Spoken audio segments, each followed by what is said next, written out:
And now we come to the last process that belongs to the human resource knowledge area, which is managing the project team.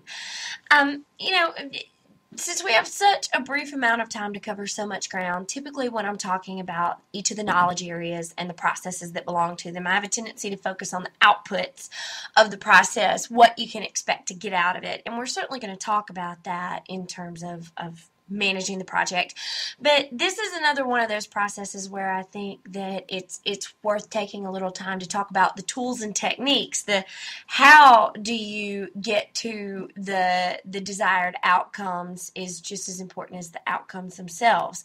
And so that's why you see on this slide the list of tools and techniques, all of the different suggestions of how you might go about getting to your desired outcomes.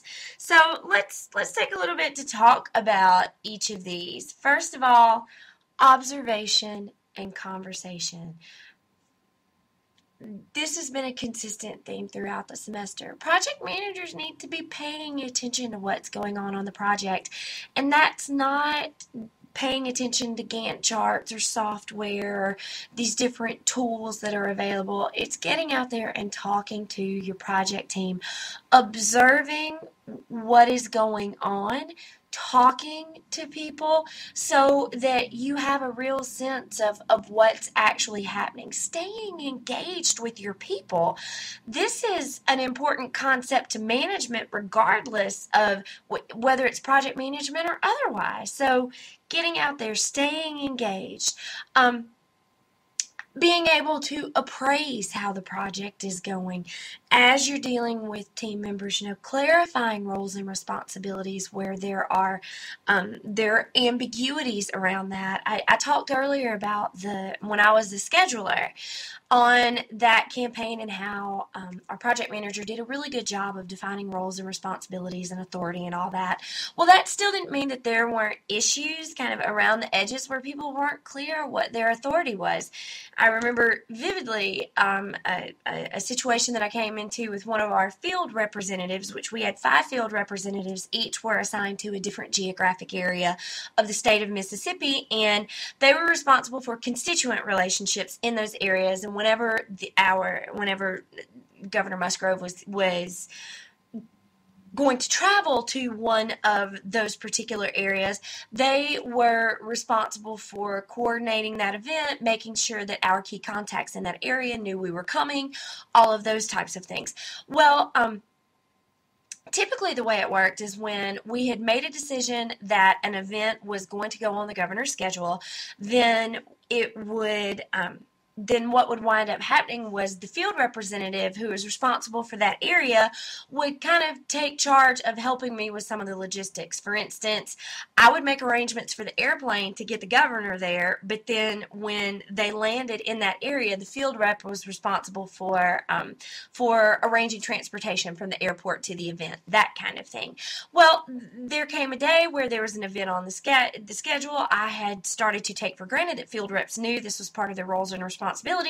It was the day before an event, and I hadn't heard any information about how travel was going to be arranged. So I go to the field rep and say, hey, I haven't heard anything. Have you got travel arranged from the airport to this event? And the field rep looked at me and was like, no, I don't. You're the scheduler. Transportation's your responsibility, not mine. It was a classic miscommunication. Turns out I was vindicated in that situation. Our project manager had to sit down and give a performance appraisal to the field representative saying, no, that actually is part of your roles and responsibility. And that's a great example of the type of appraisal that you would give in terms of performance. Just letting people know where they stand, what's going on with the project, how their performance, how they're performing, and how their performance is impacting other people on the project. Other tools and techniques, conflict management. Oh my goodness, this is an important one because conflict is inevitable. There's always going to be some amount of conflict, and some amount of conflict is healthy. You want to have that healthy pool of debate and differing ideas and people being able to put those ideas out on the table and everyone come to a decision about what's the best course of action. In an ideal situation, that would happen every time. Unfortunately, that's not the case. That's not the real world. It there are going to be tense situations, and to the extent that a project manager can facilitate an environment where conflicts can get resolved through open debate as opposed to bad tactics of conflict management, which are ignoring a problem altogether or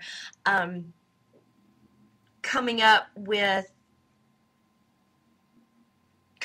a solution that's very one-sided, or that leaves people on the team feeling as though their perspective wasn't taken into account. You just don't want that to happen. So to the extent that you can facilitate the open environment that makes people feel like they were able to, even if they don't get their way in the end, to feel as though at least the process was fair. There is a ton of research out there that shows that, when it comes to conflict resolution, it's not so much that people get their way in the end. It's that they feel as though the process was fair. And if they feel as though the process is fair, they're going to be more willing to buy into the outcome in the end, regardless of whether or not it was the outcome that they wanted to see. So being good at facilitating conflict resolution, that is one of the tools and techniques that is available to you. Other things that are available, using an issue log. An issue log can be an Excel spreadsheet, but it is just that running list of open issues. And an issue, we're going to be talking about risk management in another lecture, but risk is simply uncertainty that can impact your project positively or negatively. Issues are risks that have happened. So they have moved from being things that could potentially happen into things that have actually happened, and now you have to deal with them. So keeping a running issues log of what these things are, who's responsible for following up on this issue, for trying to resolve an issue, any information that you can have about it, just keeping that running issues log. And even if you don't visit it every single project team meeting, maybe visiting it every other, maybe once a month, but staying on top of issues through the use of a tool that helps you to keep track of, okay, what are all the things that we have to deal with? Issue logs are a fabulous tool. And the last tool and technique, and this is where project management is more of an art than a science, it's your interpersonal skills. And I certainly think that interpersonal skills can be developed to some extent. I think it's harder for some than it is for others. But learning how it's leadership, being a good role model, it's when you're in a leadership position, people pay attention to what you're doing, whether you want to admit it or not. And behaving in a way that is professional and that is constructive and in a way that inspires the people on your team to want to perform their responsibilities on the project team, not just because it helps them, but because they want to be a good team player. They want to be a part of the team, and they want to see the project come to a successful outcome. That's part of the art of being a project manager. Influencing the way things shake out, being kind to people, building strong personal relationships, so that when you have to go to someone and ask them for a favor, they're willing to do it because you're not just their project manager. You're their friend. You have demonstrated that you actually care about this person beyond just what can you do for me right now. But no, I actually care about you as a human being. That's a big deal. And just, it's so intangible.